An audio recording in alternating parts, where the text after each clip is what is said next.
Dito tayo lumapit po tayo dito. Yan, oh, nasa baba po tayo. Dito sa mga nagba-volleyball po yan. Sa umaga po yan dito eh. Umaga rin po, alas 8 po dito. Yan guys, oh. Yan. Basta umaga rito, napakarami nagba-volleyball. Yan. Yes.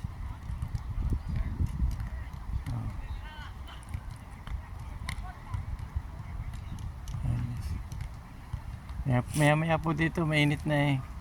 Kaya mga yun ay maaga rito. Yan po naman kung yan, harap na yan ay pwede po kayong markila ng mga kanya yan, upuan, higaan. Pwede po kayong mag-inom-inom diyan. Yan, nice.